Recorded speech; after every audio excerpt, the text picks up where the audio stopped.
series, Rethinking Architecture Education in Latin America. On this very special occasion, we have the privilege of hosting a distinguished contemporary architect and thinker, David Ruy, from the prestigious Southern California Institute of Architecture, better known as SCI-Arc. SCI-Arc has established itself as an epicenter of innovation and exploration in the field of architecture. I think their most relevant program, Synthetic Landscapes, which addresses the intersection of technology, nature, and city. David will explain better right now. There's a great phrase that Isaac Asimov said. The future is already here. It's just not evenly distributed. It's a phrase SCI-Arc adopted, which I think it's something that we're trying to replicate here at SALA'A. David, your visit not only honors us, but also enriches our mission. We are eager to hear your ideas and learn from your experience. I'll pass the word now to Alex.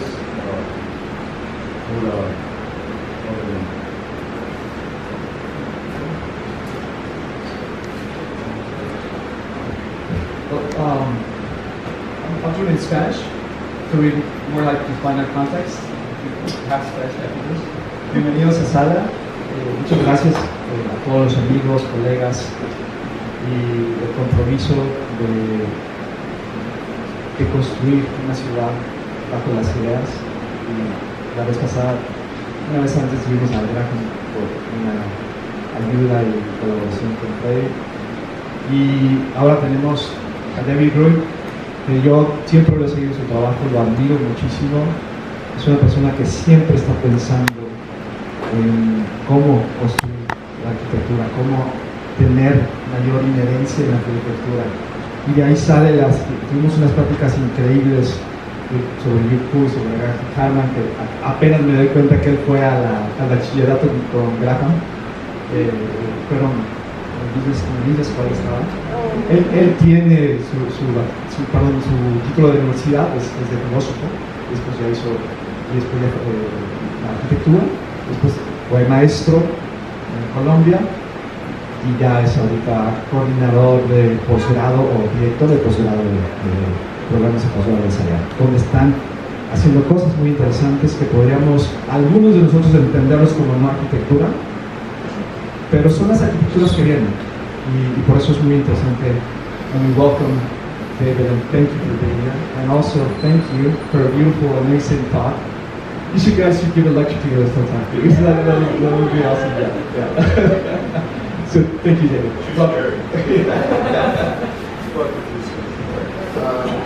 Should I use the microphone? Because I speak pretty loud.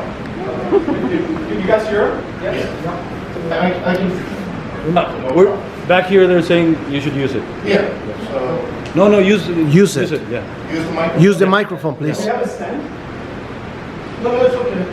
I can do that. Just that I'll feel like a stand-up comedian. I'll try to be as funny as possible. Generally not. It's really interesting to be here. This is my first visit to Tijuana. Earlier today, Rudy drove me around. I'm very struck by Borneo. I've never seen such an absurd thing in my life. This was just a pretty weird thing to look at, I guess. But anyway, I had no opinion about it because I'm a newcomer. I'm just rapidly absorbing the experience. And I'll be thinking about it quite a bit after I leave here. I have a feeling I'm going to be coming here more often, and I'm going to be learning a lot more about Tijuana with my new friends. I'm going to learn a lot about it from Rudy. I'm going to learn a lot about Tijuana with my new friends, Mies and Alex. And maybe I'll have some more friends after tonight. Let's hang out and ask me questions. I want to tell you a little bit about myself before I leave. So I was born in Seoul, South Korea, in 1967. This was a country that was still recovering from the Korean War. It was a rather devastated place. I don't have many relatives because most of my extended family were basically in the North Korea. And then the demilitarized zone was formed. And my parents were the only ones that stayed. They were literally running from a couple of other siblings made it out. So I really don't know what my history is. Recently I did 23andMe DNA test. I discovered that among many things, I have a very high percentage of Neanderthal DNA, which explains quite a bit, I think. A little bit closer?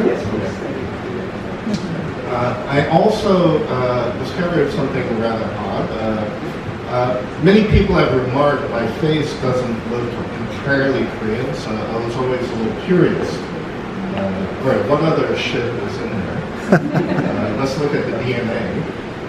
And I was surprised because I was 99.9% Korean. No Japan, no China, no Taiwan, no Southeast Asia. Like, all right, that's not what I expected. 99.9% Korean, but that 0.1% was Italian. I had no idea. I thought maybe that was just noise, statistical noise, but it turns out 0.1 is not noise. And the indication was 7 generations plus ago. It wasn't Italian. Who knows what that is? I tell this story because I think it's a pretty interesting indication of where we are in history. This form of alienation from geopolitical conflict and migration, we know a lot about it, but at the same time, we also have DNA testing. What the fuck is that? How do we even know how to do such things? What does this mean? What does such things tell us about where we're heading as a civilization? These are interesting questions, I think, to consider. So I land in New York City. That's where I grew up from the age of 5 until only 8 years ago, when I decided New York is over, no longer interesting, it's become too expensive, no more art is being made there. So, like a lot of people in New York, I moved to Los Angeles, where I guess the city is still spread out enough, real estate prices are low enough, where artists can still live and do their work. So, this kind of migration is happening a lot.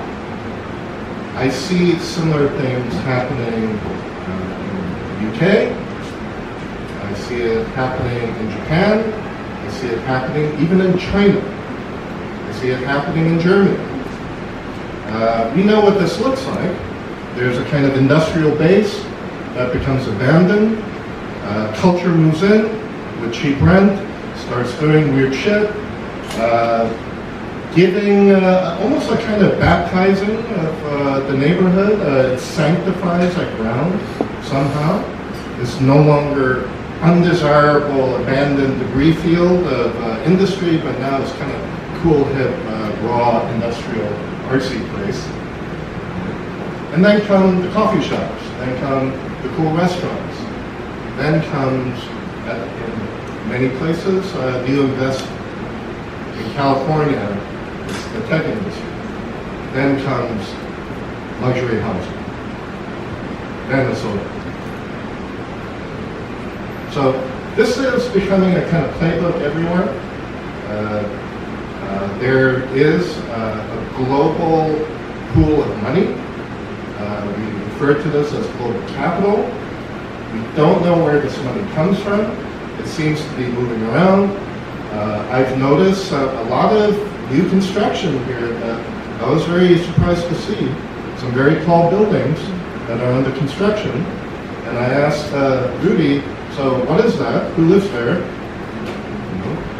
It doesn't appear to be people from Tijuana. I would even be surprised if people end up living there at all.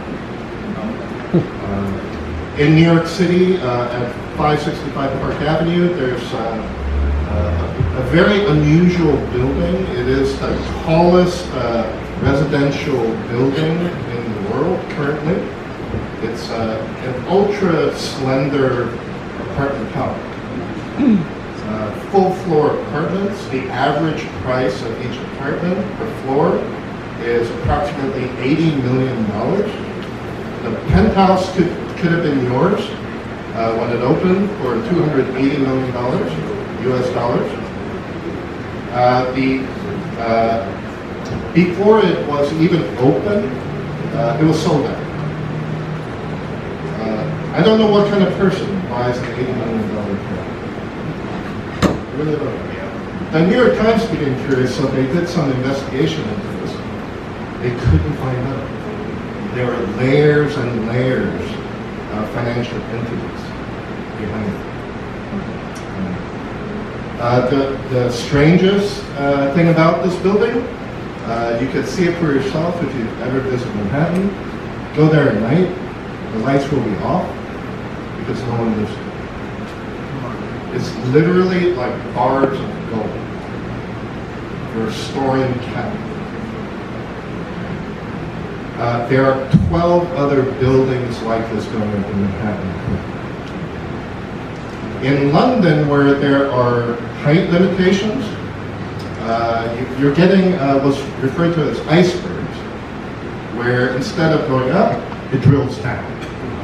Sometimes 10 floors below grade, with swimming pools and spas, similar prices.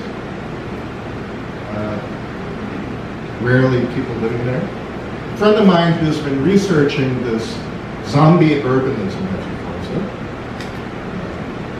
said something amazing. He said, it's as though after 2,000 years, capital has transformed into something deeply abstract and is now currently burrowing out the ground itself.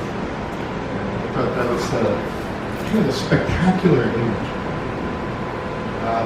We don't normally associate things like this with the word landscape, with material. But I assure you, my friends, it's deeply material. It's not as abstract as it sounds. Such phenomena affects all of our lives in the most material way. I think these are things to just pay attention to. I don't think, for me, it's such an easy thing to critique. It would be great to just throw rocks at such obviously weird, unjust phenomena. But I gotta say, I have credit cards too. If I'm trying to find the enemy, I might have to punch myself in the face because I am also contributing to this, as are everybody else participating in this system, if we can even call it a system. It might be maybe a narrative or a myth, because it does require a lot of faith. Anyway, this is all stuff in the background. And I just wanted to get some context for why I do what I do, why I design education programs that I have, what I might be trying to accomplish by doing so, and why I'm studying and investigating the things I'm studying.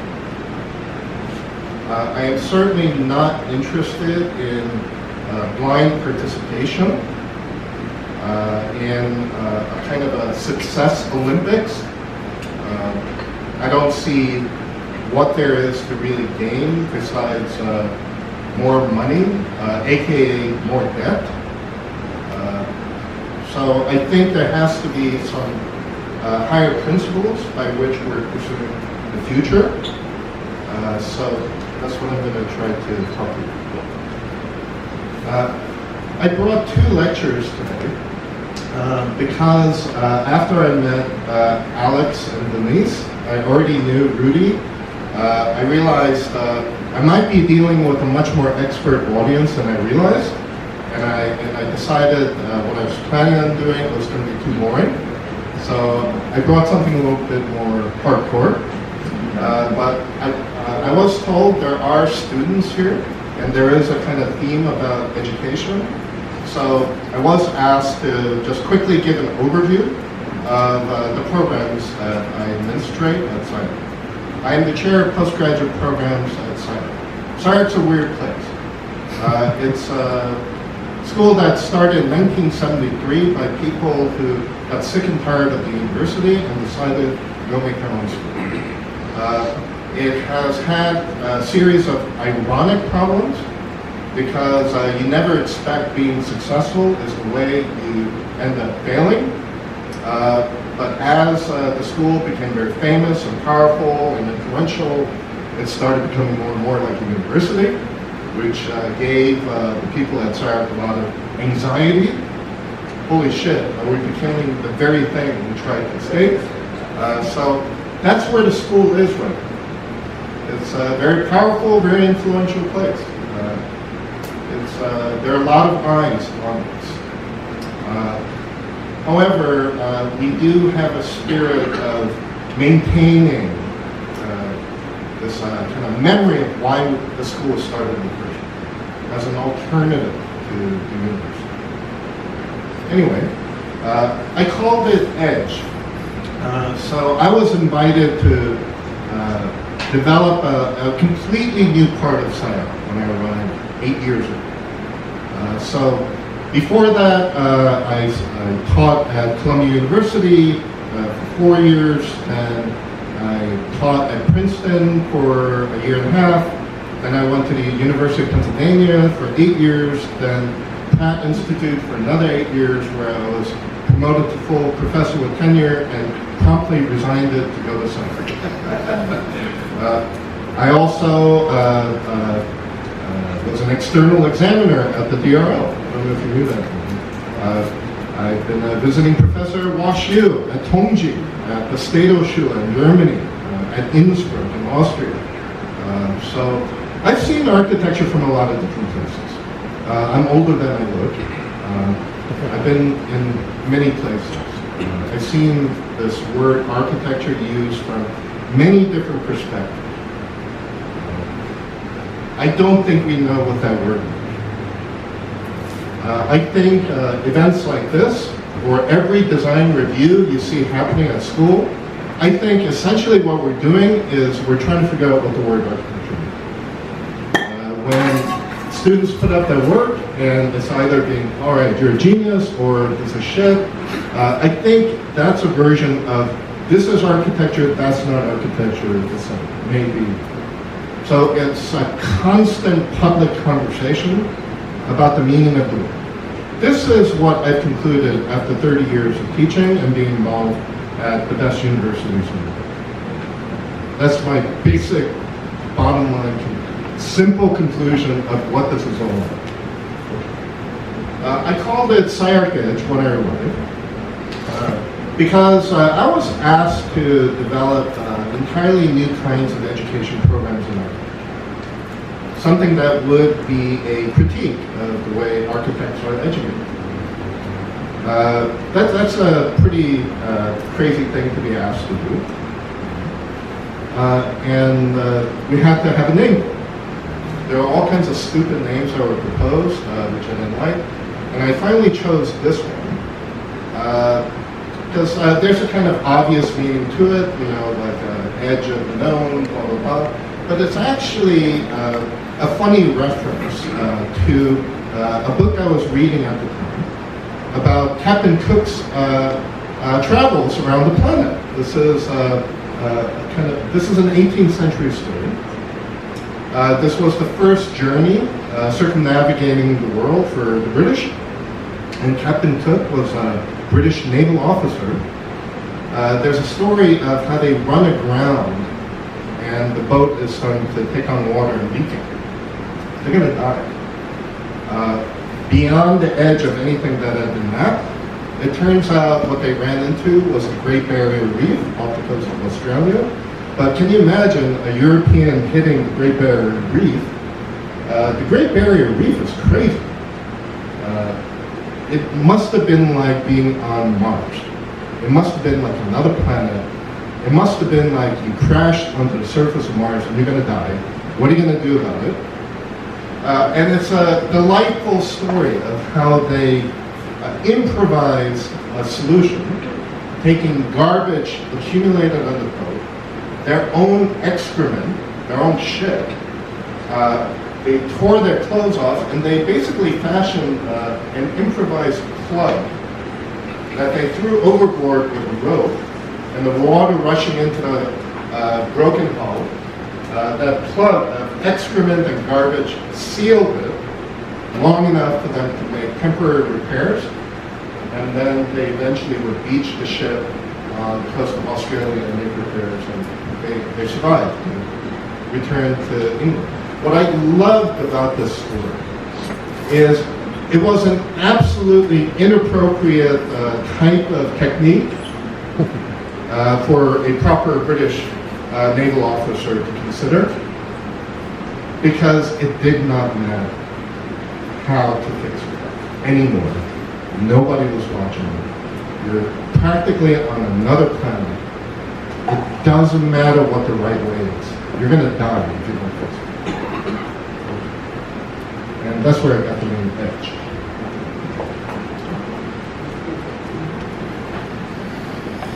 I don't know if there's a time limit, but I'm just going to gauge by if I see anybody falling asleep, I'm going to wrap it. If you need more water.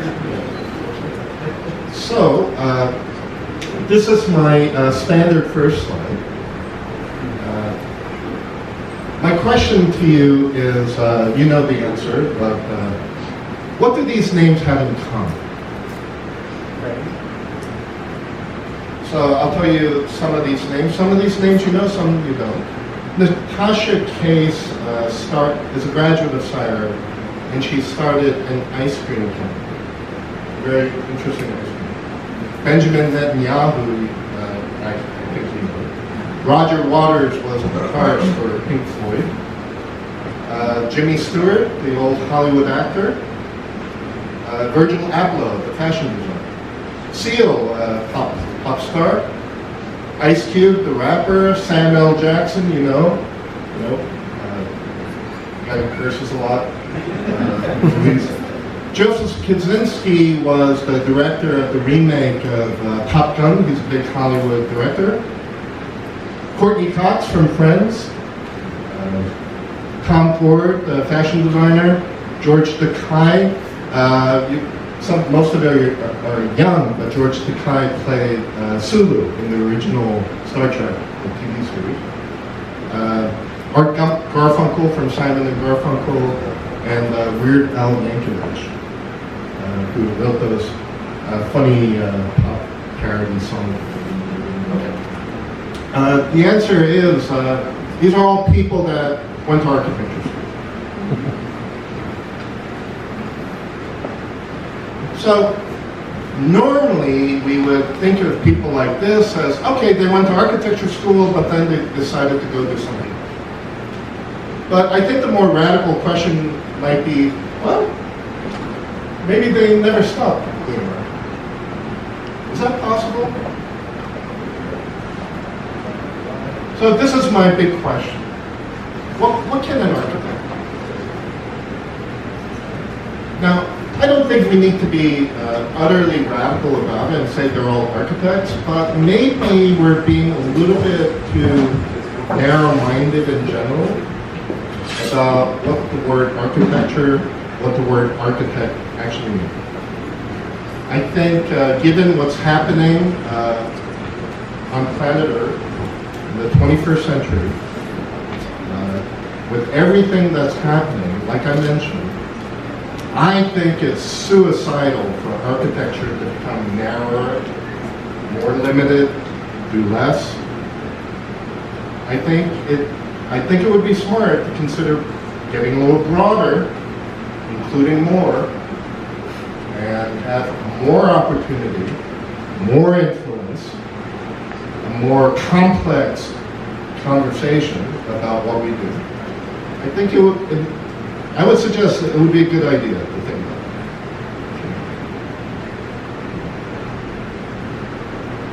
about. This is just kind of standard marketing stuff. I'm going to skip it. This one's important. I assure you, the most important jobs of the future, the most important careers, are the ones that will really exist. This makes it fundamentally challenging in all education to train young people. You could train yourself for 12 years in higher education for a particular kind of job, and then suddenly realize that job is not going to exist much longer. This is what's currently happening to people that code. Computer science is going to undergo a radical change. For example, I have children too, and I even told my kids, maybe you should study coding, even if you don't become a coder, may not be a bad skill to have, and that was bad news. That was pretty bad news.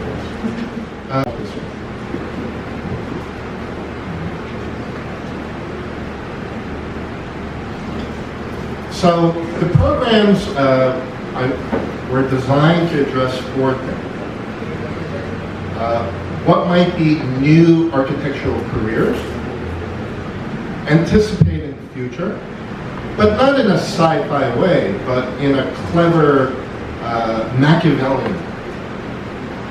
Just to be a little bit ahead of it, not too far, and be a weirdo. Just a little bit ahead. So you could be the first to take advantage. It also was designed to do something very different from the architectural education programs I've taught, mostly MArch programs in the United States. Professional degree programs, which you have to complete in order to sit for a licensing exam in the United States. But I always thought it was a bit problematic for being too general. You never get good at anything in particular in these. You develop a kind of general expertise in what it means to do architecture, but none of it ever that well. So, and these programs all exist still.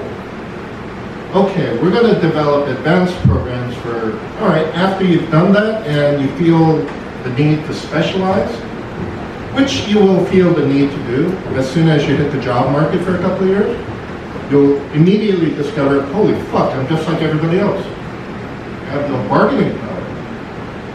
What's different about me? And you might realize, yeah, I might have to get good at something in particular. I think it's also very important to develop new forms of scholarship. I don't think architecture has ever been very good at developing principles of scholarship. And architecture, for the most part, has done its best to imitate forms of scholarship as understood at the research university, with all respects to Alexis, which is what she does.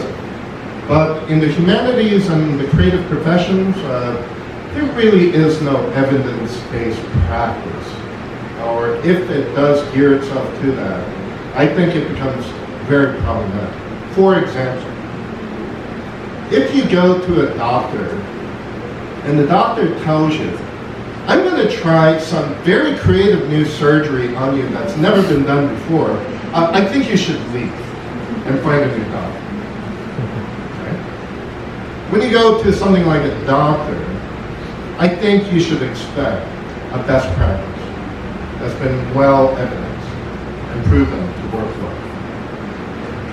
And I think you should get exactly what the previous person got, assuming it helped. If you go to an architect and they tell you, I'm going to give you exactly what I gave your neighbor, I'm going to make the exact same building for you, because it's been proven that that's a great building, I think you're also about to get scammed.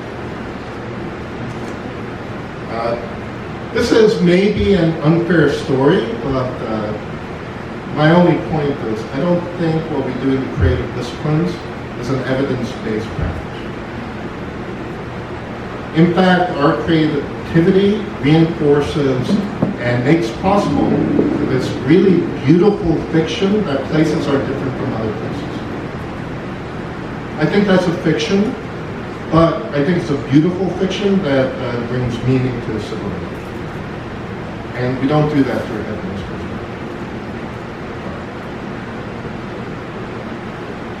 We have 4 programs. We have a Master of Science in Architectural Technologies, which has become, I think, the most interesting program in utilizing generative AI. I'll show a little bit of that. We have a Master of Science in Fiction Entertainment for people with architectural backgrounds that want to get into film and the entertainment industry. Believe it or not, there's a long history of architects making films. Like Joseph Kosinski, the director of the remake of Top Gun, one of the biggest Hollywood directors today, is a former student of mine at Columbia University. I asked Joseph when he was a kid, back then he went by Joey. So, Joey, what are you going to do when you graduate? And he said, I think I want to make renderings. Oh, you don't want to make buildings? No, I think it's bullshit. I want to make renderings. I think it's super cool.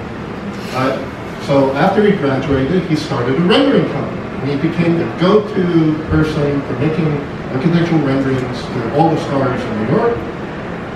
This was back when rendering was a big deal. This is in the 90s, or early 2000s rather. Now it's nothing. Another example of a job that doesn't really exist anymore. He got so good at that, he was asked to make commercials and music videos, and then he was asked to make the remake of Trump. And then he was just off to the races. I think there's something about his ability to be creative in space and produce novel representation based on ideas and stories, which is all stuff we do as architects. Except he didn't do it through buildings. He did it through a different way. In my opinion, architects have been the art directors of civilization for 2,000 years. And for the most part, buildings were the preeminent medium for communicating representations in space. But we're now in the 21st century. We now have cinema, video games, graphic design, books, and of course, social media. I think there are many mediums of world building today. And I really wonder, are we being a little bit narrow in our vision and limiting ourselves to a particular subdomain of world building? I'm going to use that word world building a couple more times today. But by world building, I just mean we produce some version of reality with representation, with design. I think when people think they're looking at reality, they're usually looking at buildings or their screens. I don't think we're ever really looking at reality in and of itself. We're looking at representations of reality, usually. So I think architecture has always been a very odd, but maybe noble, reality editing Are buildings the only way to do it? Now, I'm not saying it's a choice between making buildings or not. Buildings will always be improved. It's still the dominant form of delivering representation in the world. Still, the most important, most dominant way to do it. However, I think there are other ways to do it. And I don't think it's that problematic to broaden. Yeah, so here are the heads of the 4 programs. So to the left on the top is Casey. I don't know who that guy is next to Casey. Below me, you have Liam Young and then Marcel. Really great people. I just want to quickly show you some of our alumni, because I think our graduates tell a very different kind of story than the stories I can tell. So in fiction entertainment, we have Ainsley Robson. She is Ethiopian American, and she had a liberal arts background with some design. And she came to our program very nervous because she wasn't sure how she would compete with all these brilliant designers at the school. But she was very smart, and I said, don't worry, you're going to be better than them in a year. And sure enough, she was. And Ainsley is absolutely killing it now. She had her work on display at the Museum of Modern Art in a group exhibition, which is just incredible. This is Corday Henry. Corday Henry is an interesting guy. He's a graduate of Morehouse, which is a traditional all-black college in the United States. Then he got a full scholarship to the University of Pennsylvania and graduated from the MArc program and came to Fiction Entertainment. And this is a clip from his final project. This thing caused quite a stir. There was, I guess, many people have heard of this type of thing now, but at the time nobody had really heard this term before. Afrofuturism is a kind of non-European, non-white science fiction, but it captivated a lot of people. He had his film brought into the Tribeca Film Festival. There are pretty much any filmmaker out there would kill to have their film in the Tribeca Film Festival. After that, he was picked up as a Sundance Fellow. He's now been brought in as a teacher at SCI-Arc, and every year we have to beg him to stay with us a little longer. He's very in demand, and you can see why. It's very interesting new work. In the Architectural Technologies program, this guy's kind of interesting, Brian Harn. He got very interested in robotic technologies and digital fabrication.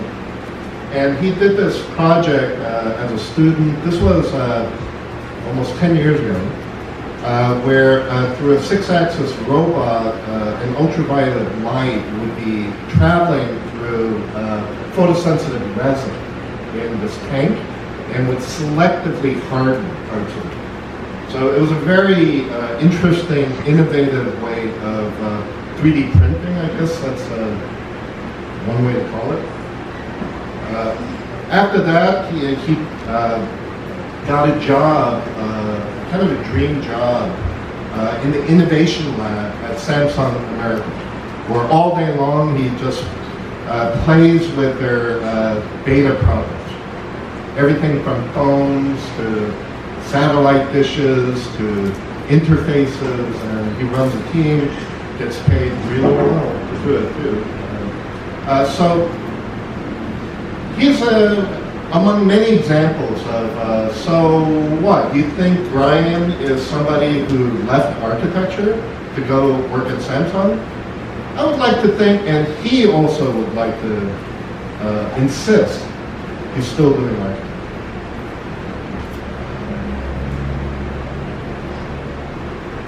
This is Pedro Ferrazzini. He's from Argentina.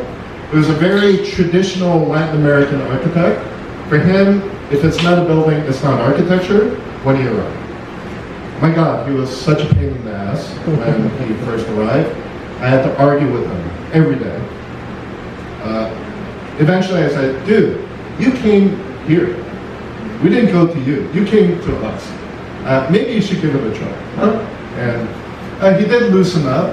It took half a year for him to loosen up. But he did, in fact, loosen up and got very into AI.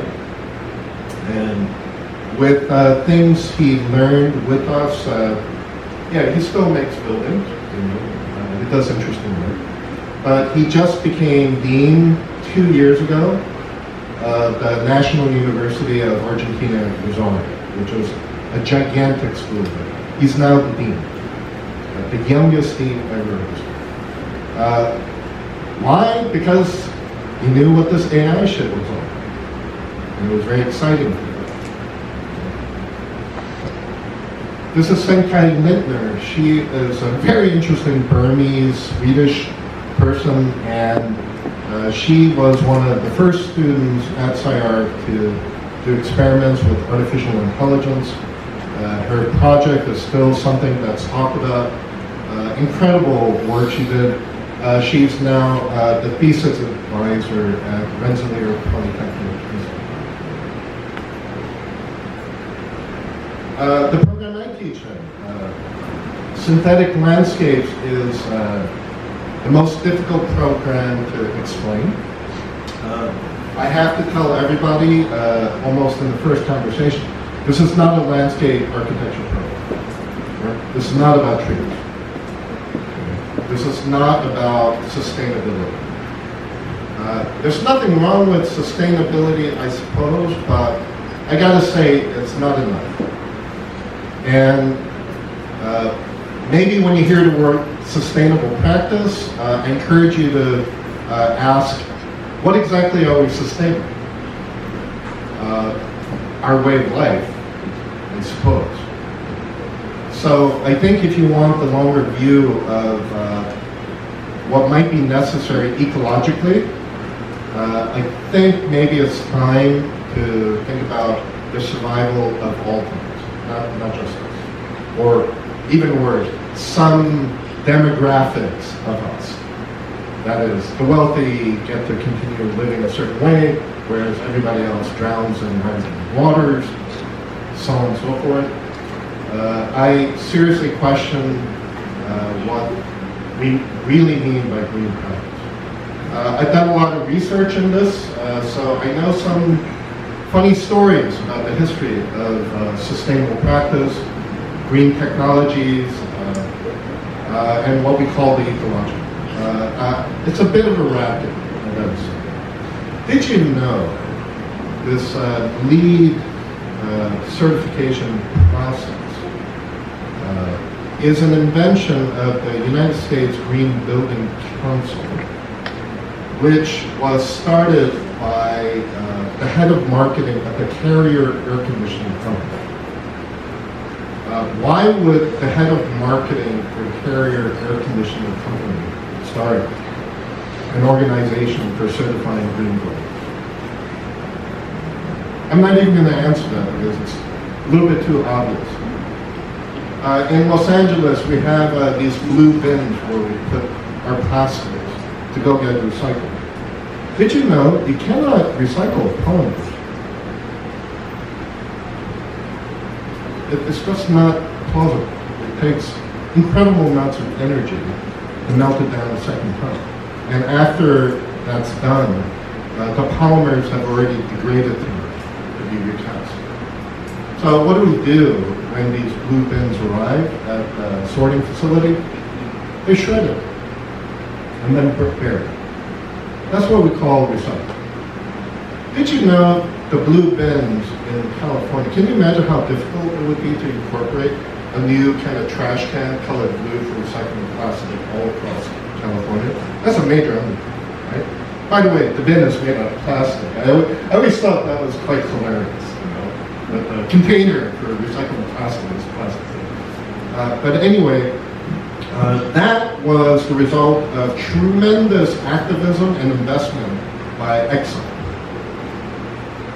Why Exxon? Well, I don't know if you know, polymers are something you extract from crude oil. Oil companies' major portion of their profit comes from plastic. Consultants advise them, you guys are a little bit in danger. If you don't do something about this, you might have this whole portion of your revenue wiped out. They came up with this bullshit concept of recycling. Well, David, what's an alternative? Not make plastic. There are other things we can do. Aluminum is great. We can actually recycle aluminum forever. Why plastic? It's essentially poison. Anyway, there are some ironies when it comes to the concept of sustainability, green practice, LEED certification, ecological equilibrium, etc., etc. And by the way, if any of you have any skepticism about colonial history and Eurocentric thought, just question the word nature a little bit. It might be the most pervasive, dominant Eurocentric concept of all. What is nature? I say nature. What came through your mind? Probably, I don't know, mountains, lakes, forests, cute mammals, flowers. Why not Neptune? Why not coronaviruses? Why not volcanoes spewing sulfur into the atmosphere? And most importantly, why not you? Why are we on the other side of nature? Why do we think of ourselves as the thing that looks upon nature? Nature, I think, is the thing we look at through the windows of our buildings. I think that's a pretty weird way of thinking. And it had to be constructed through history. It's not the only way of thinking about the mysterious world of material phenomena. All that stuff is quite real. However, this word nature, that's a concept for organizing that mysterious world of material phenomena. And it's a very particular way of doing it. Once you incorporate the concept of nature, and you're on the other side of it, there's almost no other alternative but think of ourselves as some enlightened steward of nature. Like in the Bible. We give you this. Take care of it. So it's kind of weird to think nature is something in equilibrium, like a kind of clock, and we're the clock maker. We either fuck up that clock or we have to fix that clock. A finger wag, you just fucked up the clock, stop doing that. Recycle your plastic. And we return nature to equilibrium. When you look at the history of this way of thinking, there's some fucked up stuff that's happening. Like, for example, colonial powers telling other parts of the world that they're dominating, hey, you're doing nature wrong. You got to do it like this. Let us show you how to do farming. There are many stories. And you might think, well, that's the way to become a modern, isn't it? Well, it turns out there are other ontologies of how to think about our relationship to the non-human. There are other distinct frameworks for thinking about this. And I think it's important to, at this moment when we are actually in an existential climate crisis, that's not going to go away. No matter what I say, you're still going to walk out and have this problem. Whether you agree with me or not, I think it's time to consider some alternative ways of thinking. What can we do as designers, as creative practitioners? I think if any of you are actually willing to make the sacrifice of doing sincere, real, direct political activism, thank you and go do it, please. You have my best. However, if you remain in the creative disciplines, I think you might have to think a little bit about in what way is your creativity going to be best leveraged for this route. And I think the most obvious thing to consider is to start developing some alternative aesthetic framework and compositional concept for how we deal with what is not us. And that's what we're doing in the program. And some pretty interesting work is happening. Emily, she's very interesting. She came already on tenure track from a liberal arts university in the East Coast. She came to do it as a sabbatical because she felt totally stuck and hated her job. Couldn't stand teaching in the way that she was being told to teach, and came to us looking for something more. Based on what she learned with us, she immediately got a job full-time at Syracuse University. Now she's at Berlin. Interesting, right? Everybody ends up there eventually. But she developed some very interesting ideas about the relationship of artificial intelligence to this larger ecological problem. Bonnie Lester is very interesting. She was the youngest person that ever came to the MS program. She had a landscape architecture background from Melbourne. She is now running her own lab at Brown.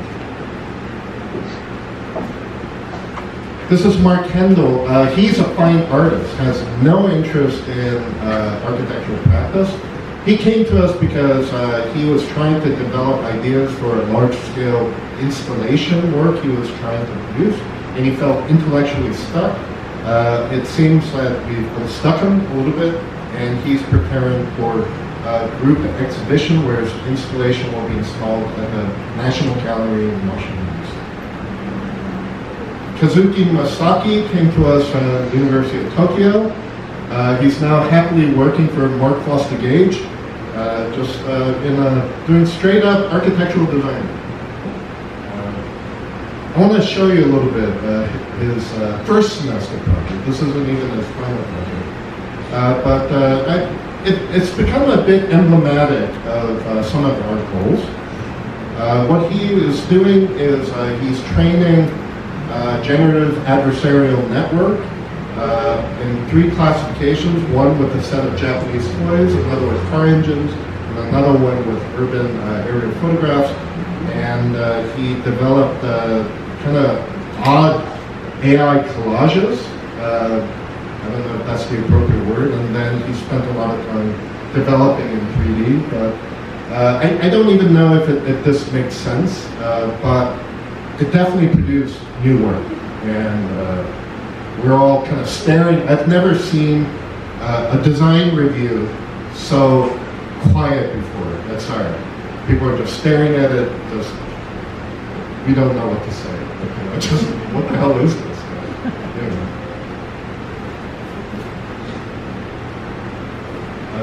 It has this funny music that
So Rudy, hopefully next year I'll be showing your work.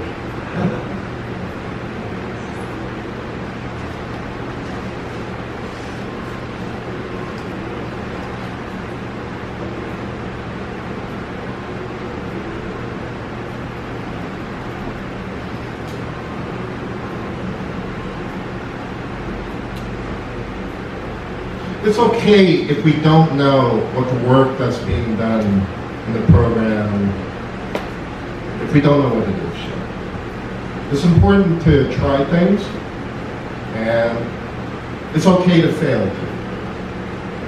But unless we try things, we're not going to get anywhere.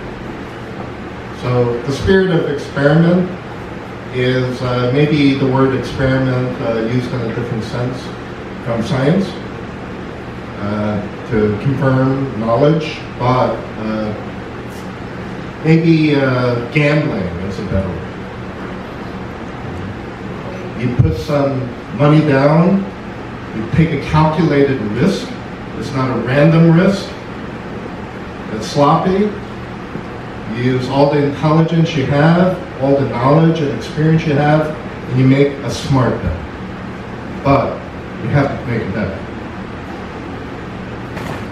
Because you're not going to have a short. And unless you gamble, you're not going to.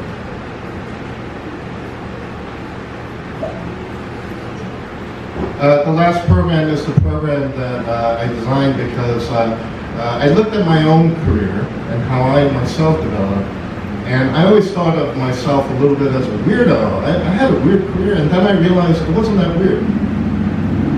And then it struck me, why aren't there any programs for training people like me?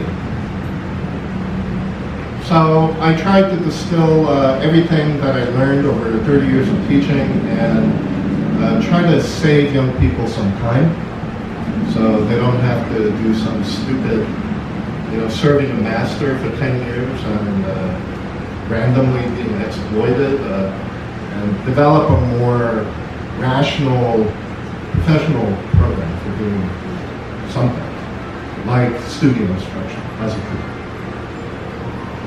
Anyway, the graduates of this program have been quite successful. They're all out there teaching somewhere new. Claudia Weiner just became full-time professor at Cal Poly Pomona, which I find hilarious because the school that Ray Caffey was teaching at, that he quit to go start SCI-Arc, was Cal Poly Pomona. So it's like a revenge that we now send our graduate back to run that place. Anyway, she did some very interesting work. Wandering Cone is an interesting story. He already had a practice in Bogota, Colombia. But he was always too busy doing work and never got around to getting a master's degree. And now that he was being invited to teach at the university, they find out he never had a master's degree and say, sorry, Juan, you can't teach. And he got sick and tired of hearing that, so he came to us, David, I just need to get a master's degree. It's like, really? Okay, that's interesting. You have a 20-person office, doing a lot of work, and you're going to come back and be a student? Okay, let's see how that goes. In the middle of the year, Juan's a very well-connected guy. He's the curator and designer of Voltage, which is an electronic music and arts festival in Bogota once a year. Kind of a major event. Anyway, he knew a lot of curators and museum people, art people, musicians. So he decided his year-long research was going to be in electronic dance music history and its relationship to urban history. This is a very interesting way to do urbanism. And he focused on the city of Detroit and East London. So what is the relationship between the music, this underground music culture, and its relationship to abandoned industrial spaces? It was fascinating. While he was doing this fascinating work, he was really happy, even though he was flying back and forth between Los Angeles and Bogota to run his office. He wins a competition, a major one, for 2 towers in Bogota.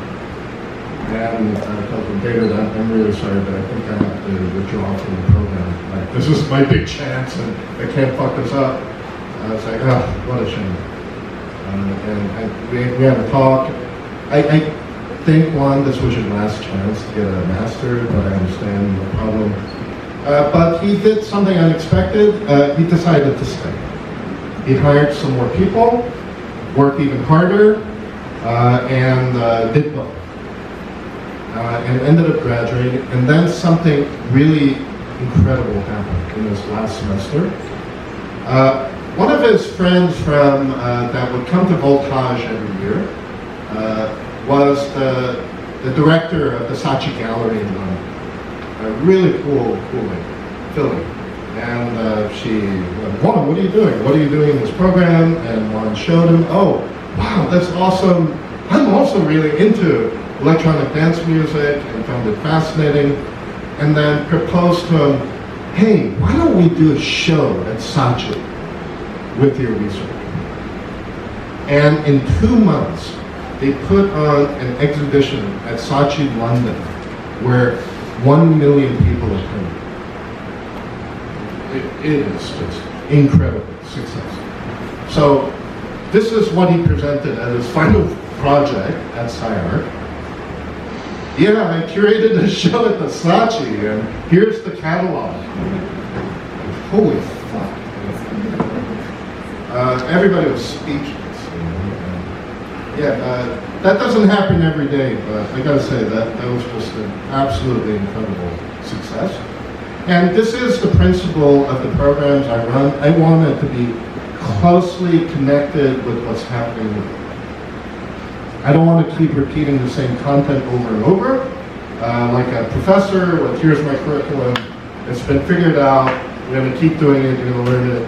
But rather, I want it to be constantly changing, evolving, with the pulse of what's happening in the world. And I want the graduates to get out there and do shit. Oh, yeah, maybe it's good to watch.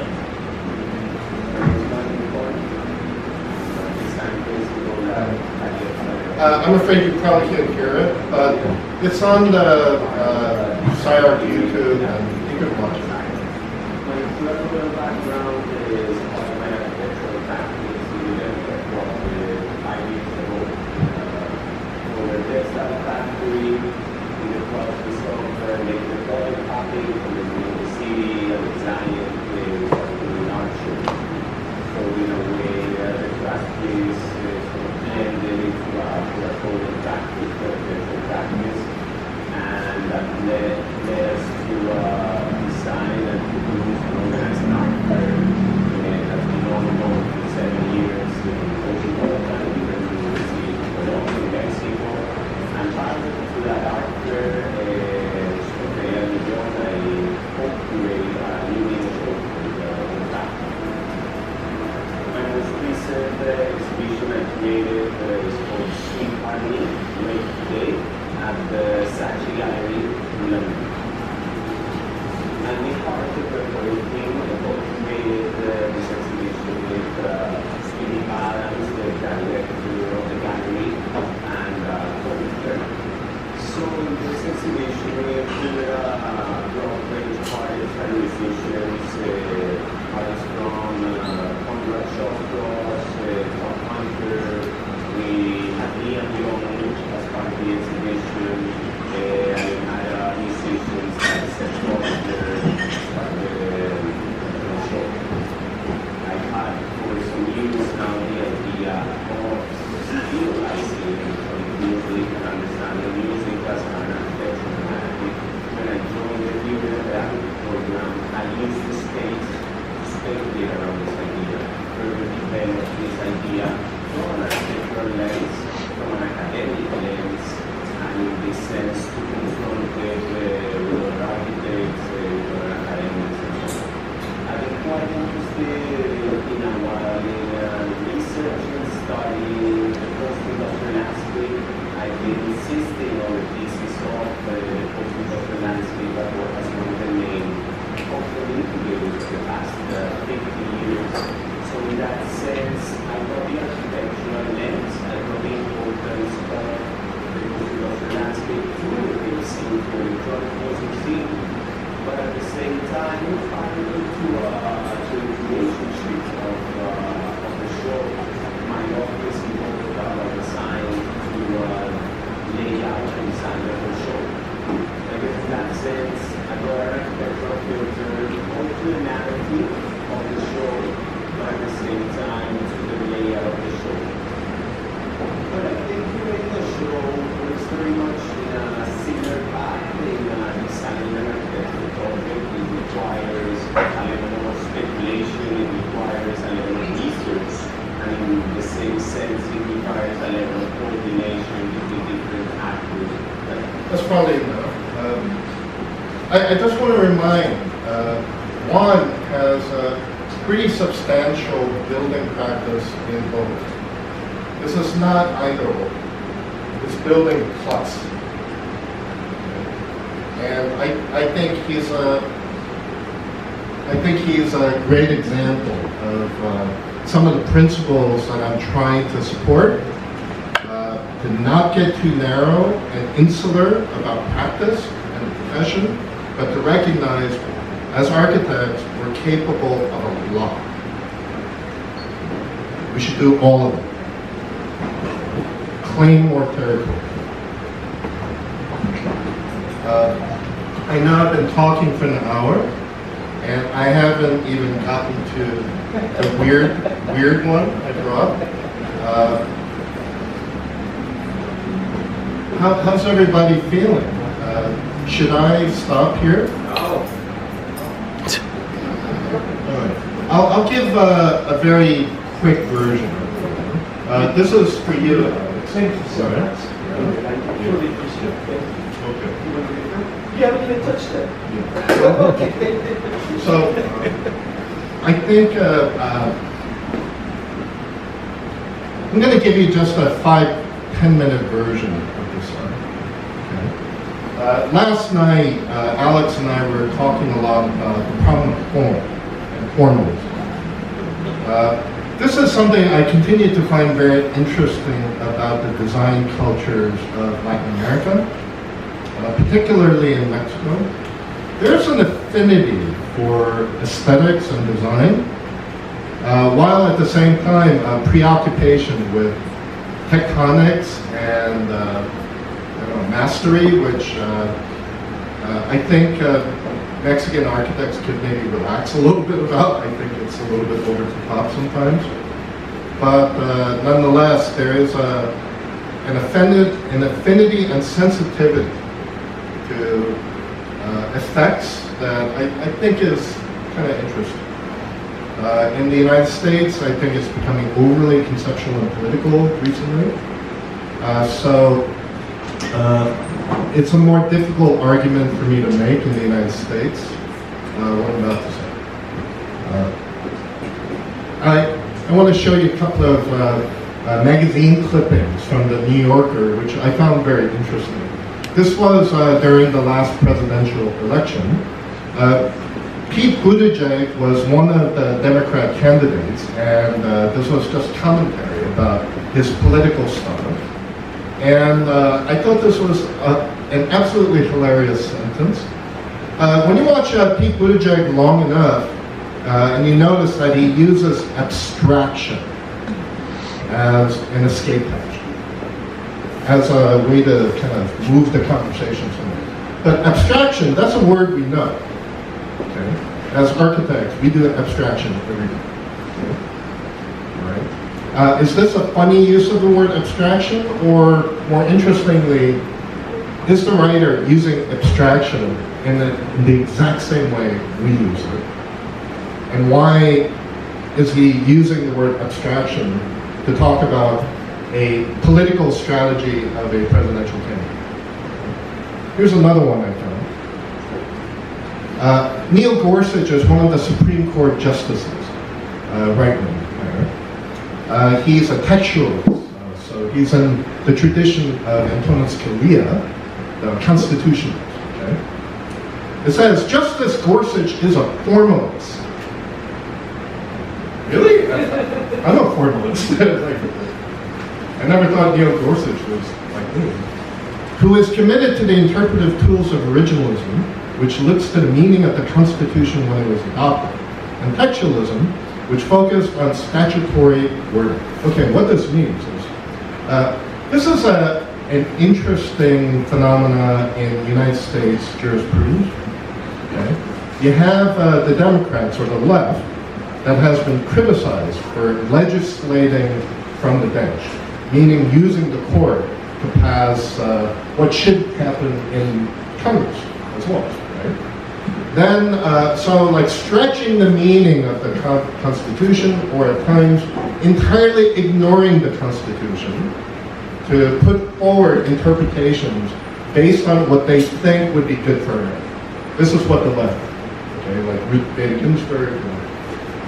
The right comes back, and Antonin Scalia was, I guess, the thought leader of this. We've deviated way too far from what the court is supposed to do. We need to look more literally at the Constitution and what's written. We should stop making up shit and actually go by what's written. Now, he's doing something a little funny, because whenever you read something a little too literally, a little too closely, you can change the meaning. You can defamiliarize the meaning of words through an overly literal interpretation. I never thought of this as formalism, but I thought this is absolutely interesting and appropriate use of the word formalism. And I want to get back to that. Anyway, I just want to remind that this is more likely where things are. This was in an article about Vladimir Putin's political strategy. The media manipulation of the early Putin years didn't try to convince you of a fabricated version of truth. Instead, it worked by seeding doubt and confusion, evoking a world so full of endlessly intricate conspiracies that you, the little guy, had no chance to work or change. Instead of conspiracy theories being used to merely buttress an ideology, as on the communist rule, and here's the important, a conspiratorial worldview replaced ideology as a way to explain the world, encouraging the public to trust nothing and yearn for a strong leader instead, to guide it through the murky darkness. A tactic that's as common in Washington these days as a Muslim. I think this is actually a word. This is new. This is, I think, what comes after this debate about formalism versus continuous. Anyway, I just want to show you, recently I started thinking, maybe formalism can be an answer again, but in the original sense of the word formalism. Not the 1960s New York 5 form just as shape sense of formalism. Not in the Peter Eisman sense of formalism, but in the Victor Schlossky version of formalism. The first time the word formalism is ever used is in the early 20th century in Russia, right before the Soviet Revolution.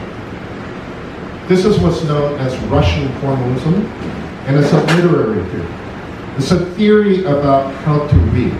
You have to think about what was going on at the Soviet Union at the moment of inception. They just killed him. They utterly erased the logic of society as they knew it. The young intellectuals and the artists thought about this and were confronted with a very interesting problem. We never think about what comes after that. Holy shit, if we keep reading the same books, dressing the same way, eating the same food, talking the same shit, we might actually end up with the exact same power struggle again. All we did was kill one family, but nothing really would have changed. So the visual artists were thinking about what could be an entirely new way of making a painting. Playwrights were thinking about what could be an entirely new version of theater. Musicians were thinking, what could be a new kind of music?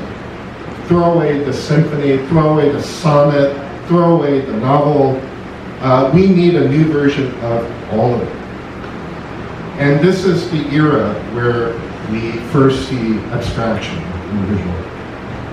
What we call abstract art emerges right at this moment. Russian formalism was a new theory of how to read so closely and so literally.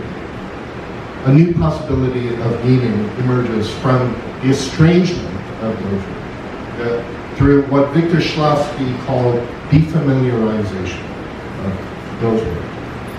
And there's a funny Russian word for this that he invents, which is astronenia, which literally means making weird.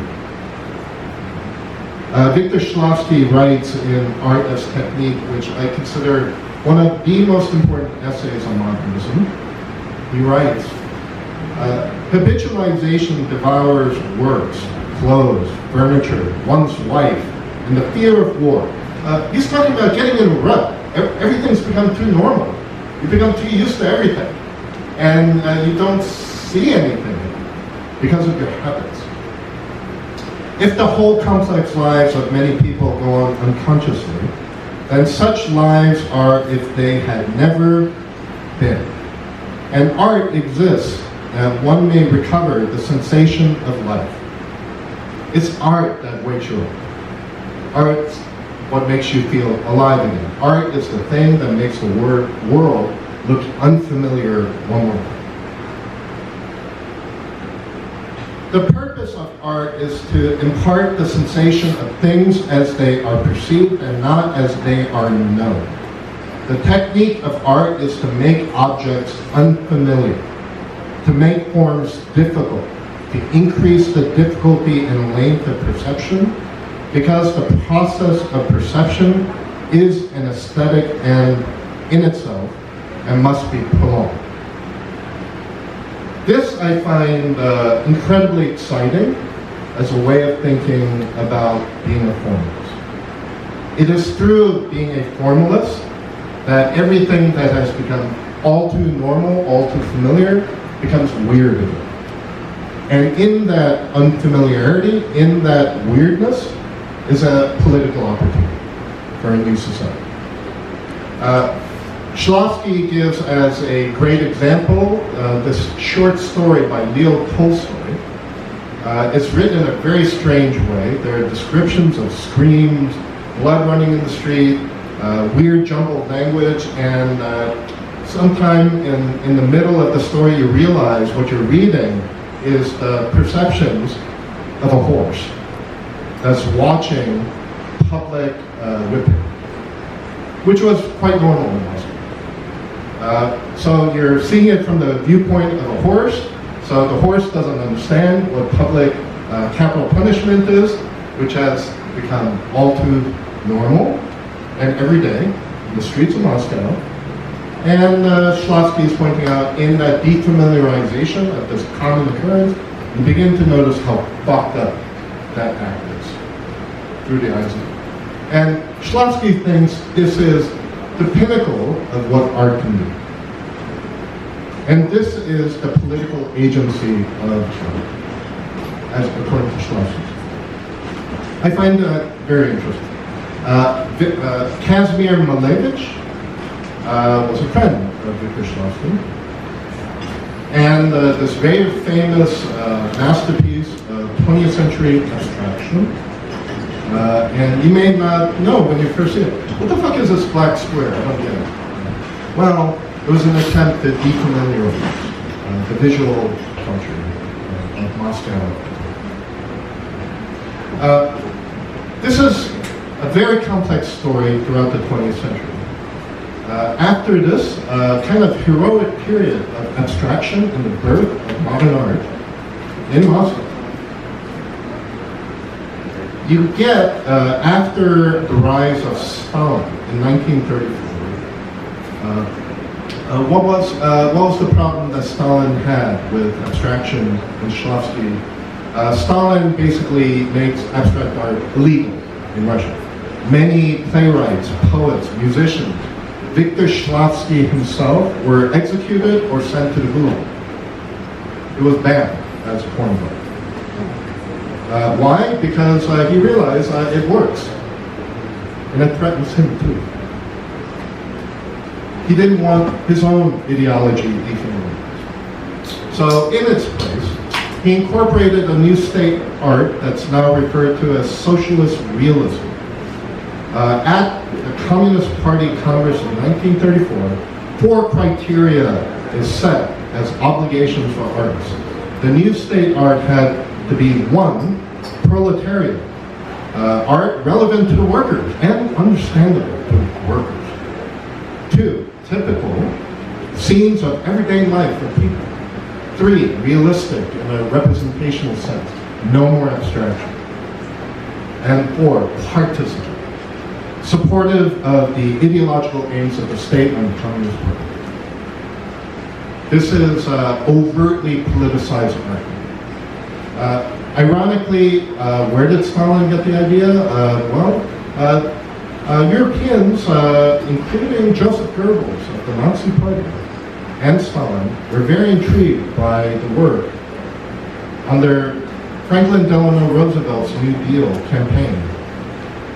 The WPA posters, graphic design being put out, heroically representing the workers and social works.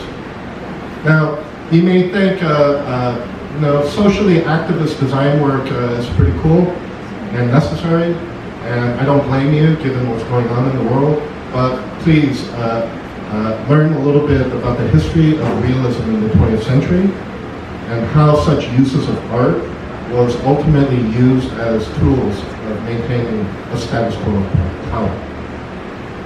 It is actually formalism that has historically throughout the 20th century been the artistic strategy of defamiliarizing the status quo and questioning the status quo. It was always perceived to be dangerous because the outcome of it, the ideology of it, was always unclear. But it was always in support of one thing, a progressivism about what it means to be a human being, what it means to have a civilization and a culture, and to leave it a little bit open-ended politically for us to figure out. It incorporates socialist realism and bans abstraction. Abstraction finds a new home in the United States. The United States CIA, it is a very well-known thing, you can look it up, decides to begin to fund new artists, mostly in New York City, through the Museum of Modern Art, and puts together this very famous show called the New American Painter, profiling 17 American artists. Among them were Jackson Pollock, Robert Motherwell, Mark Rothko, among some others you may not have heard. But in the intro, it is written, in the space of a year, the New American Painting was seen in 8 cities in 8 countries. Well, that's not specific enough. 8 Western European cities in Western European countries. Why there? Because there was a battle for ideas, and in Western Europe during the 50s and the 60s, there was an ongoing debate about which was the superior government, the Soviet Union or the United States. It was democracy versus communism. And this was a show about communicating to Western Europe. Hey, look at this new American art. It is a far superior culture. People are free. Some cool new shit is happening. This is not formalism. This is formal tropes becoming cliches, becoming socialist realism. Weird. So I think it's not an entirely clear thing how to be a formalist. But one way to check is if the work is in fact defamiliarizing one's sense of reality, I think you're doing a good job with format.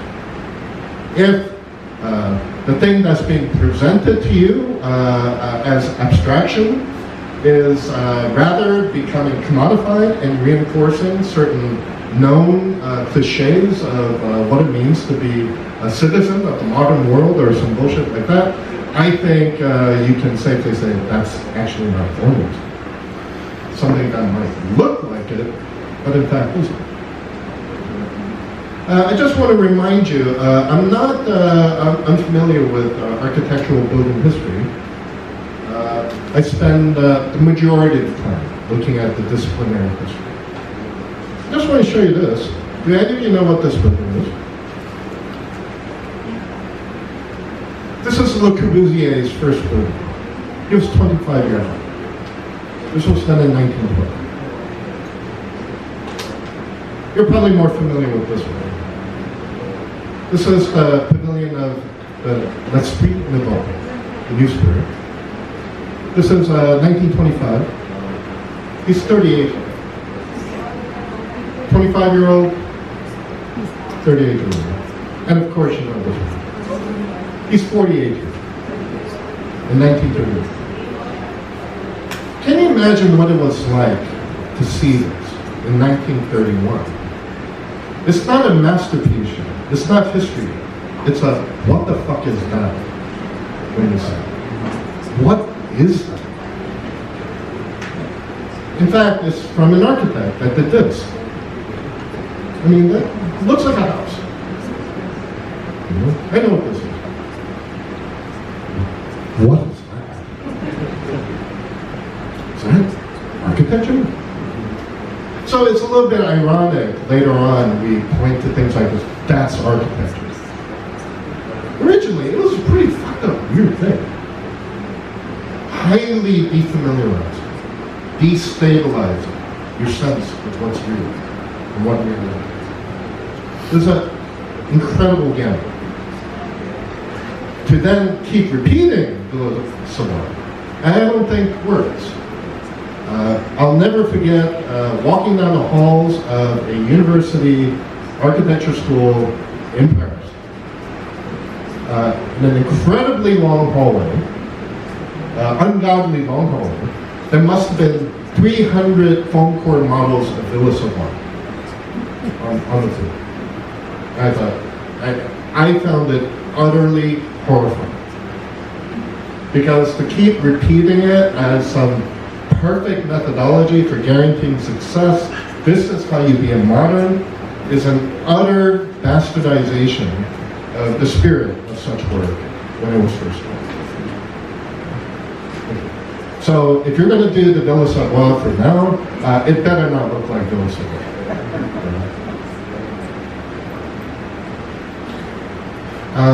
The last thing I'll say here is I think given this problem of formalism today, I think we might have to consider how formalism might have to look maybe not so formal.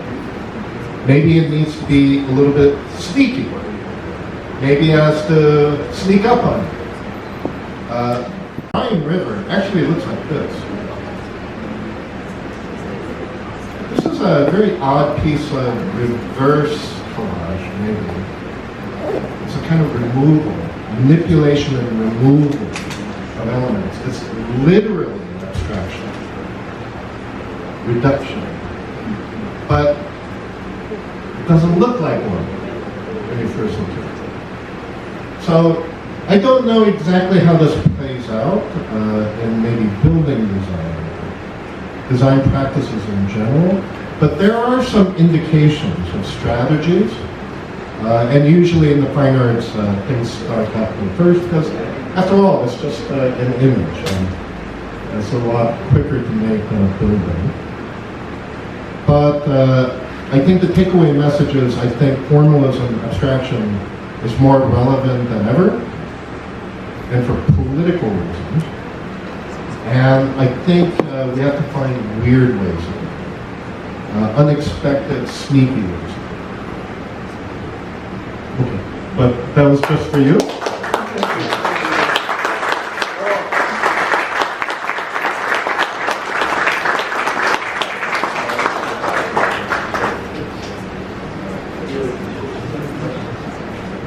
Bueno, ¿no? Sí. Vamos a tomar preguntas. We're going to take questions from students first. Acuérdense que it's a program, this lectures under the Graham Foundation program for rethinking education in America. And this is rethinking totally. So, el que tiene alguna pregunta, por favor, es bajo el programa de Graham, entonces eso va a estar también lo vamos a poner en archivo. Una pregunta primero a los estudiantes o a los que se acaban de graduar, lo que quieran, por favor, y después vamos a continuar con los demás. Pero Denise, voy a tomar la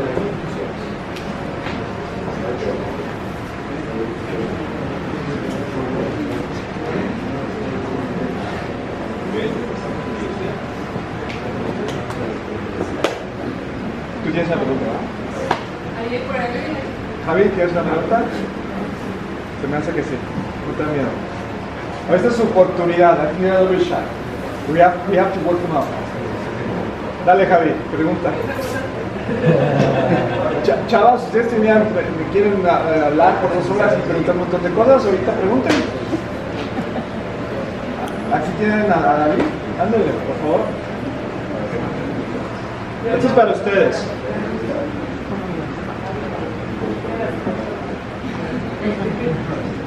Don't worry, I can send you all.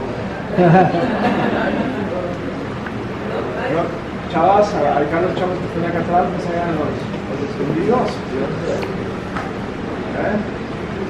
Ok, bien. There we go. Gracias. Do you think architecture in Mexico is a close, like, close-minded concept as a whole? You can answer it. I think Like, in my perception, I think USA is kind of like more open-minded in the, like, the whole architectural like stuff. So maybe I was like wondering if you think like. You know, it's hardest to talk about where you're from. I'm from Cuba. So I'm from the United States, so it's difficult for me to have a proper perspective of the United States.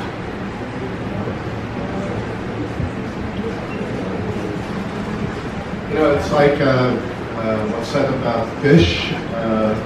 Fish don't know water because they're always in it. They can't see the water. Everything else can see the water, but fish can't.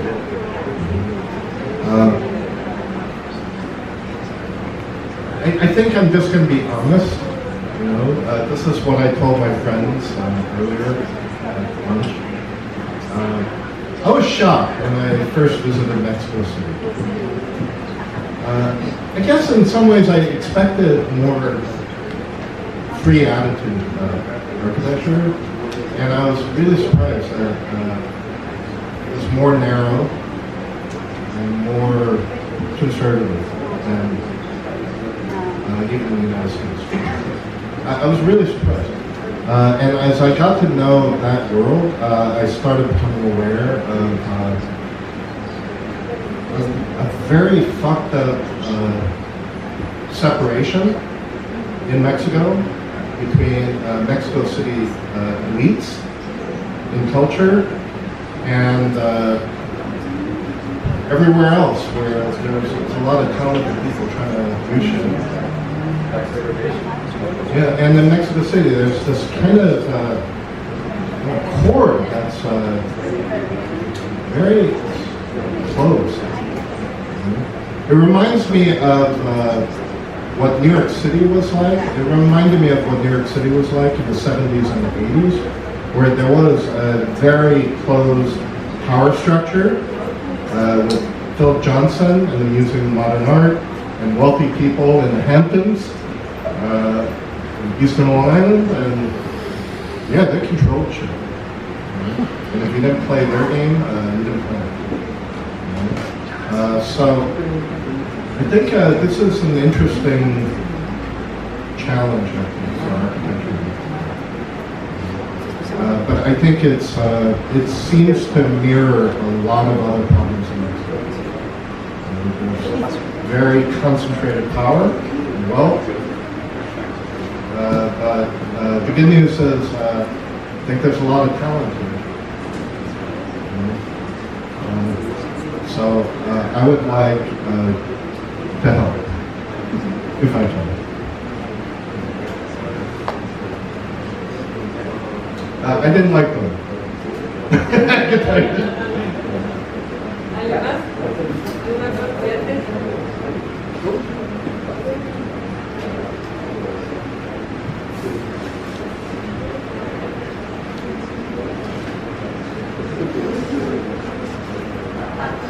¿No? ¿Alguien más? Si no, ya lo hago a...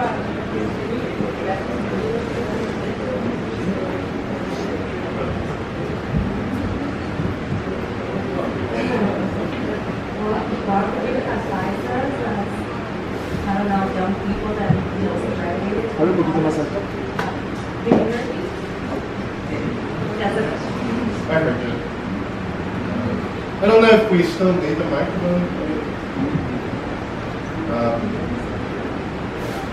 It's related to the previous question and my pretty blunt answer to you. People that are in control and have dominance will always tell you the same thing in many different versions, which is, this is the right way to do things. And will expect you to do it that way. Don't believe it. There is no one way. Like my story of Captain Cook fixing the boat on the Great Barrier Reef. When you're far away from power, it no longer matters what the right way to do it. The only thing that matters is you do it. And then when you do it, I think the power changes.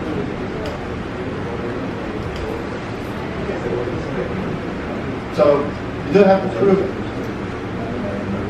But when it's done, things do change. I've seen it happen a lot.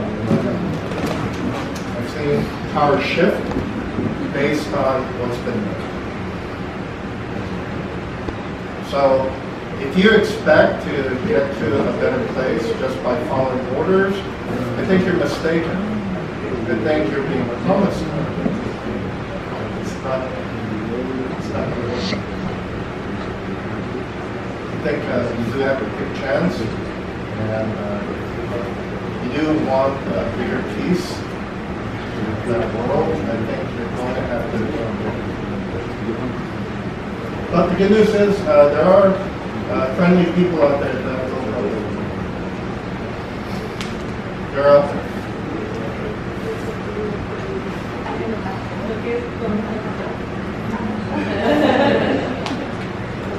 ¿Alguien más? Ya lo vamos a abrir. Venid. No sé si alcanza. Si quieres, ven. Para que puedan ver. in the Japanese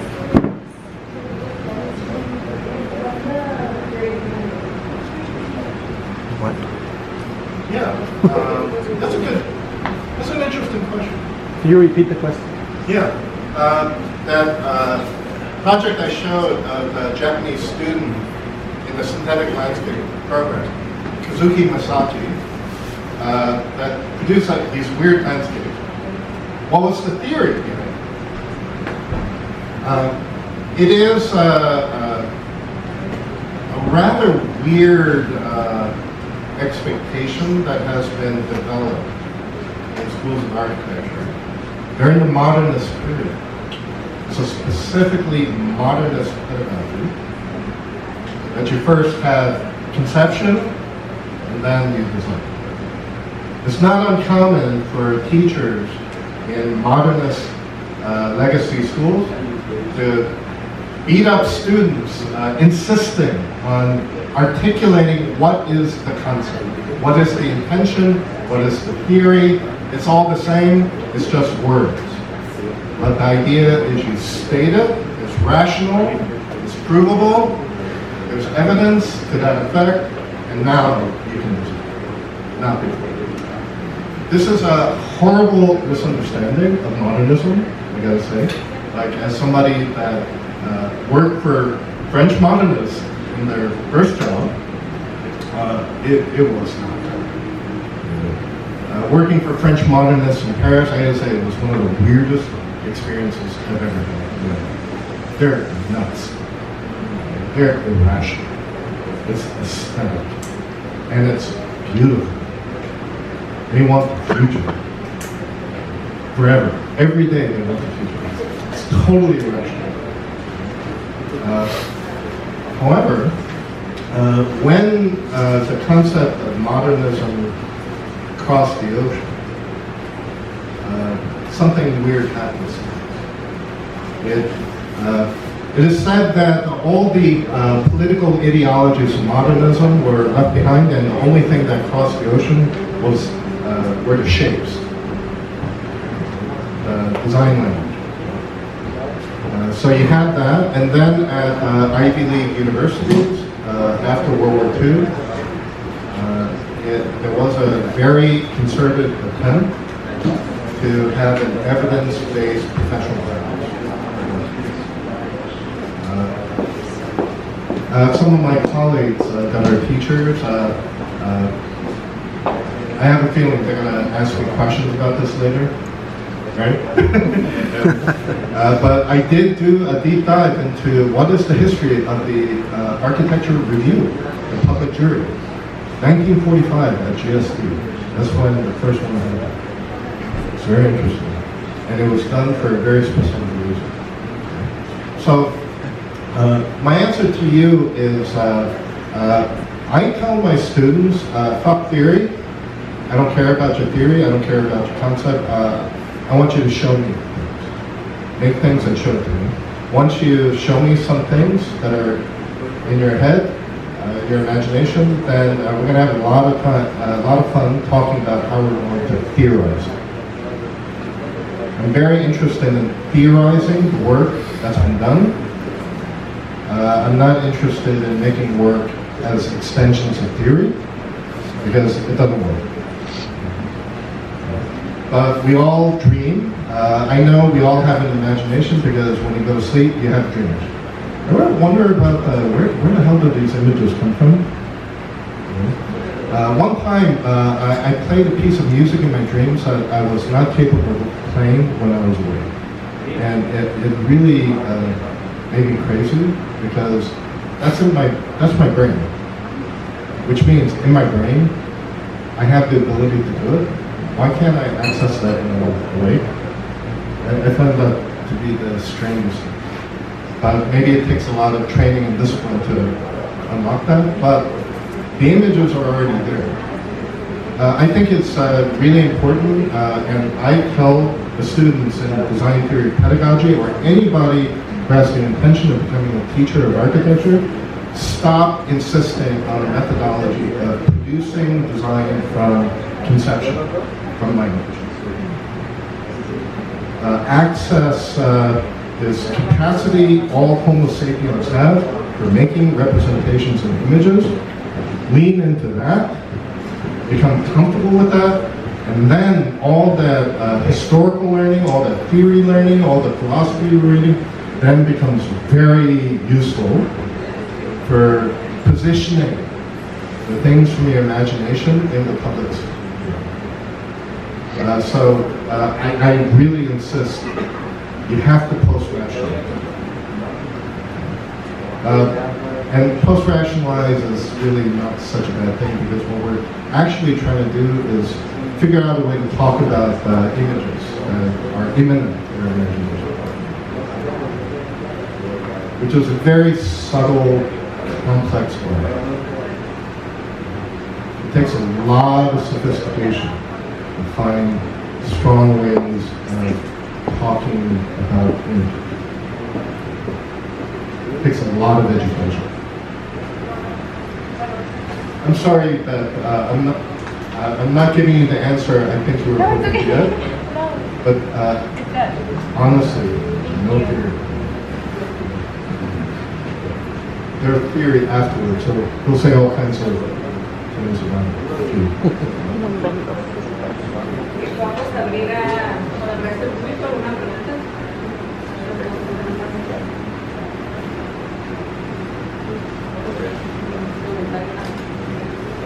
I can talk loud. From the same answer that you just give us, what made you to think like that? Because you came from a background, or your school, or your education, it was the classical, no? What made you to start thinking like that? I'm a latecomer to architecture. When I was 18, I was overcome with a general nausea and disgust about what I saw in the world. I couldn't understand why the world was so ugly. Okay. I was really upset. I was very unhappy today, in fact. I didn't get it. Like, why is it like this? But that led me to study philosophy and mathematics. So I wanted to go to the source. How the fuck did we end up together? Okay. I wanted to, and it was interesting. I gotta say, it was very interesting to find out a little bit about it. While I was in the middle of doing it, I had a sudden realization, and this was a very important moment in my life. I was reading Immanuel Kant at the time, Critique of Pure Reason. And I was in the library. I was sick and tired of reading philosophy, so I started wandering around in the art and architecture section. And I've never been here before. And I found a Le Corbusier monument. Okay. What is this? This is pretty cool. And it just struck me at an instant. This architecture thing kind of looks like embodied philosophy. Some thoughts about what we think the world is or should be results in this pretty crazy, ambitious, expensive, painful activity, but then modifying the world to fit that idea. I thought, this architecture thing is really interesting. I need to find out more. And then after I first stepped foot in an architecture studio, I was addicted. It's like, these are my people. That's how it happened. Nice. Thank so you. it happened in a very strange way. I thought it was a pretty straightforward way of becoming interested in this field. I subsequently found out it was a very unusual way. But for me, it begins with the philosophical part. Nice. So I want to tell all of you, this is a pretty noble field. It should not be underestimated. It's a very important, noble, bizarre, ambitious. You all should be very proud of you. Thank you. ¿Una pregunta más? Y después para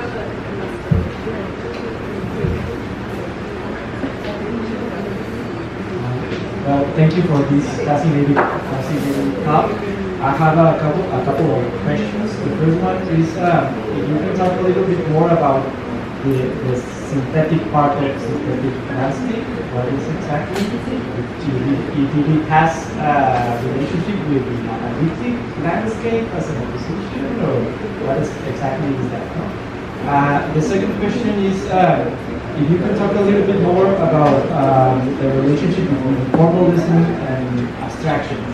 And specifically, how do you relate that with the first part of your talk when you were talking about these material consequences of the financial capitalism. I have to do a whole nother lecture for you.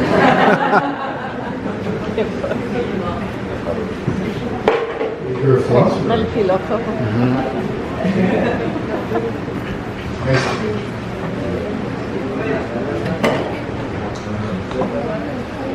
Formalism is a word we put to a historical phenomenon. It's, I think the word means different things in different fields, but in our field, in the arts, I think you do have to go to Moscow early 20th century. Abstraction is a technique, and it's very difficult to imagine doing architecture without abstraction. What is abstraction? If we were to define it, I think it does require some reduction of information. It's taking things out, leaving things out. So I think this image that's been on the screen is an interesting example of abstraction. There's a lot less lots been erased from an image like that. I have brought other ones. Yeah, this one's interesting. This is Thomas Damon. He's a student. He's Düsseldorf artist. He has a studio in Los Angeles. He takes photographs that he finds from famous historical events. We all know what this is. This is the Oval Office in the United States President's house in Washington. What he does is he has his team extrapolate a 3D model built out of cardboard, interpreting the space in the photograph. He frequently hires SCI-Arc students to help him make these models. And then he takes another photograph of the model, reproducing the perspective of the original photograph. So if you look at this, it's a pretty weird photograph. The United States flag has no stars. The door has no doorknob. There are no electric sockets, no light fixtures. Carpeting has a weird out-of-scale texture because it's a model. So the model of the reality would necessarily have to leave some things behind, because you can't model everything. So it's a very interesting example of contemporary abstraction and this uncanny aesthetic that comes from that. I think it's a very interesting critical art. I think he's a great artist. But I see a lot of contemporary artists experimenting with different techniques of abstraction. This guy is very interesting. Thomas Ruth, classmate of Andreas Gruson. He is famous for being a photographer that insists on not using a camera anymore. He used to. His big move was, I am a photographer that doesn't take pictures. His argument is, more photographs have been taken in the 20th century than human beings will ever be able to use. It is my job as a photographic artist to merely make sense of photographs that have already been taken and manipulated. So this is a very, it's probably the most infamous series of works, where these are called nudes. Thomas Ruth, R-U-F-F, what he did here was he collected a bunch of photographs himself personally from internet pornography sites and started enlarging them and artificially blurring them and then printing them huge, like this particular one is like 6 foot wide. And you look at it and go, oh my God, this artist, sensationalist, he's like showing porn and, and you're totally distracted by that. and you don't realize it's doing something very abstract. And that's almost entirely the point of this. It's a very interesting contemporary digital technique of abstraction. There are many examples. I think if you think about the problem of what might be new ways of doing abstraction, sneaky abstractions, like I said, a lot of contemporary art starts to make sense. There's a preoccupation. Every contemporary artist knows you can't do black squares anymore. You're not going to do one reality. You're not going to do drip paint, color. You're not going to do obvious abstraction. But abstraction, nonetheless, has to be there. How do you do it? And it's also not explained. Why? Why do it? Well, it's what I said. I think it is an interesting alternative to real estate. And I think the more possibly politically progressive way of doing it. But it's a very hard case to make because there's a lot of, that's not where the common, it's not common work. It's common to do overt, explicit, socially activist political art. That's the norm. That's what's at the Venice Biennale. That's what it's at MoMA. It may feel radical, but I don't know how radical it is. It's the mainstream of every museum and art festival in the world. How radical is it really? When that seems to be the orthodox. I think the other questions I can't even remember.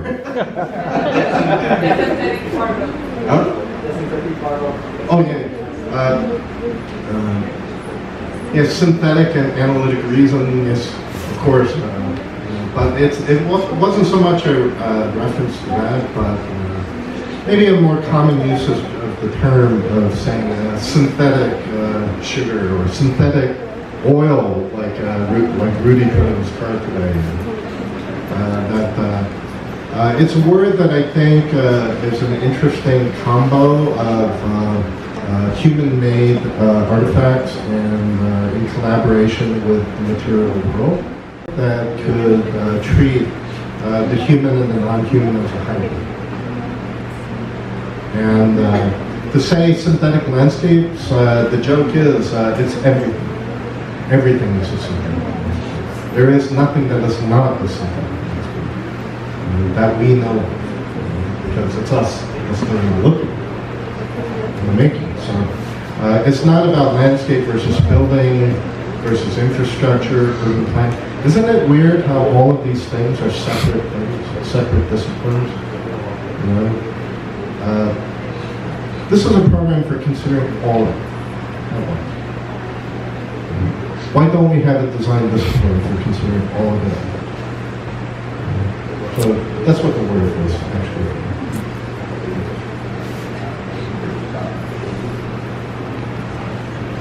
Thank you, David. One last question. I also have to add balance. We're good? I also want you to ask a question before. Oh, God. maybe after I did work for you. Maybe after that all of this. All the 2 hours that you created.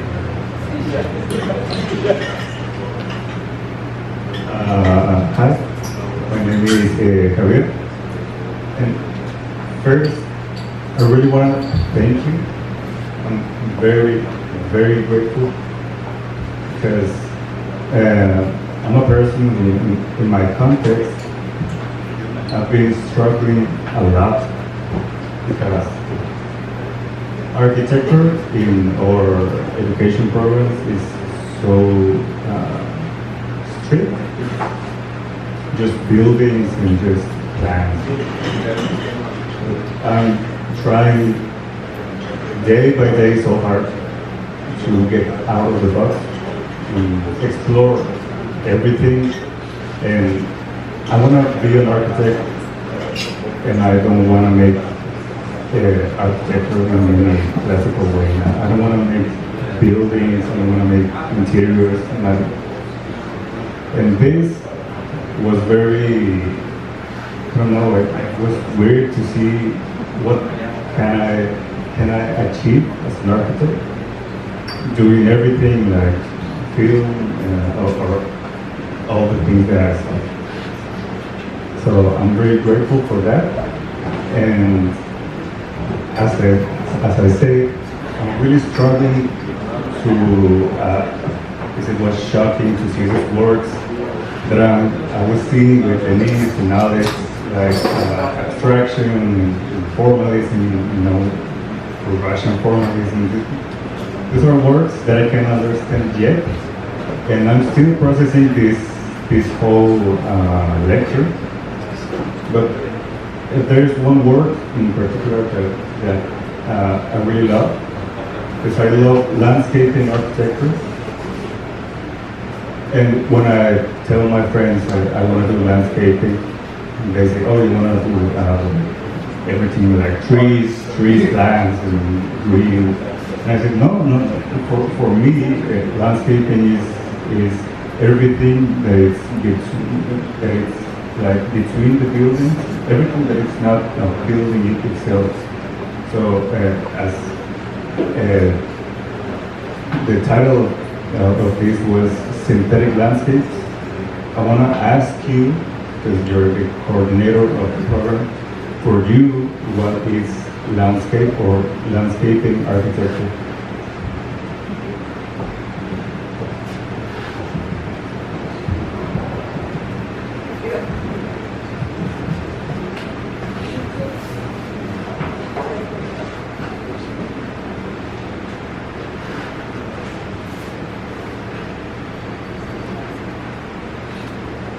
I'm going to let this play one more time. There's not enough time to talk about everything, show everything. I do design shit too. Quite a bit. This is something, I've been working with artificial intelligence for 5 years. No, longer actually, 6 years. I was one of the first people to do it. People thought I was insane. Like, I don't know, there's something coming, you might want to think about it. Anyway, what you're seeing here is a large language model, an early version of it, that was manipulated. It's not a straightforward typing in the prompt. This was actually a very complex process to produce another version of an aerial photograph of Manhattan, New York City, with an agricultural future. So it's kind of an absurdist thing. It's deliberately intended to be a little weird and surreal. But just want you to look at it. We can do this. So I don't think it's very smart to reject it all and lean into, I don't know, some traditional nostalgic thing and try to hang on to something. I think it should be embraced, and I think smart, well-intentioned people should learn how to deal with this.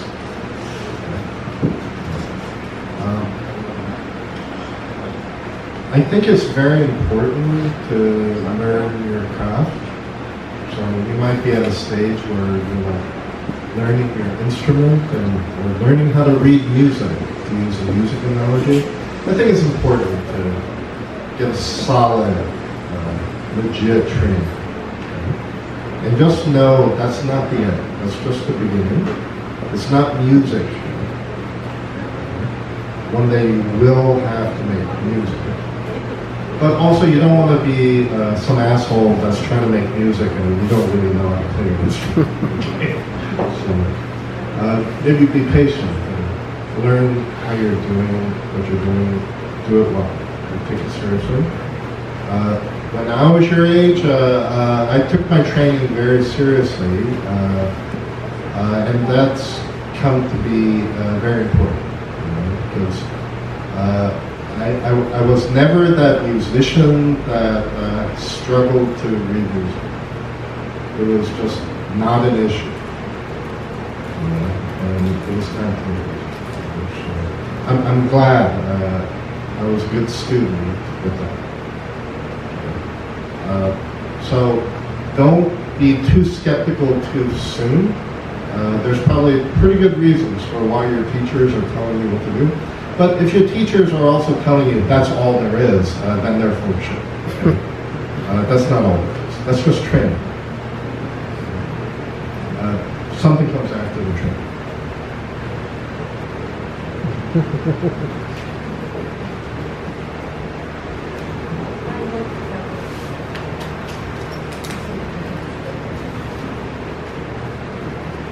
Bueno, gracias a todos. Thank you, David, for the presentation, or for preparing presentations, for the answers to the questions of the audience. Thank you so much. Thank you for teaching us how to be on edge and to be the Captain Cooks of the future, and to teach us how to do world making and figure out how to do it, not in the old way, but always being inspired by formalism. So thank you very much. Maybe later, because we're on it. Rudy says it's time to close, so maybe at dinner. But I just want to say again, thank you everyone. Thank you everyone for your questions, to the students. Thank you for your courage. I encourage you to keep going to these things. Thank you everyone for being here, and thank you Rudy for organizing this with Dave, and thank you Alex, and thank you Alexis also for your conversation and all of the questions that we had for you. Thank you so much for being here. Welcome to Tijuana, and we hope you will come back soon. So thank you everyone. Good night.